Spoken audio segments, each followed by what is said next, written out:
2 பேச்சாளர்களுக்கிடையே ஒரு போட்டி இருந்தது.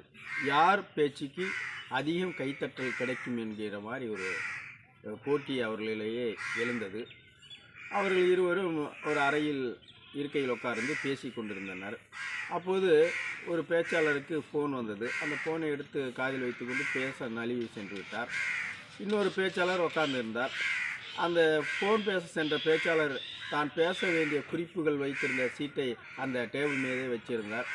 அந்த சீட்டை எடுத்து அந்த பேச்சாளர் படித்து பார்த்தார். அவர் தயாரித்திருந்ததை விட இவருடைய தயாரிப்பு சிறப்பாக இருந்ததனால் அதை அந்த சீட்டில் இருந்த குறிப்புகளை வைத்து இவர் மனப்பாடம் செய்து கொண்டார்.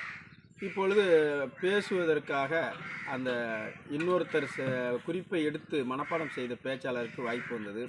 அந்த பேச்சாளர் பேசிய போது தான் தெரிஞ்சது தன்னுடைய குறிப்பெல்லாம் அவர் பேசிவிட்டாரே என்று. அடுத்து இவர் பேச வேண்டிய நேரம் வந்தது. அப்போது சொன்னார், நான் பேசுவதற்கு முன்னால் ஒரு விஷயத்தை நான் சொல்லிக்கொள்ள விரும்புகிறேன் என்று. எனக்கு தொண்டை கட்டியிருக்கிறது, அதனால் நான் பேச வேண்டிய குறிப்புகளை எல்லாம் நீங்கள் வாசித்து விடுங்கள் என்று சொன்னேன். அதன்படி எனக்கு முன்னால் பேசிய பேச்சாளர் வாசித்ததற்கு மிக்க நன்றி என்று சொன்னார். கிடைக்கின்ற சந்தர்ப்பத்தை தனக்கு சாதகமாக பயன்படுத்திக் கொள்பவனே அறிவாளி. நன்றி.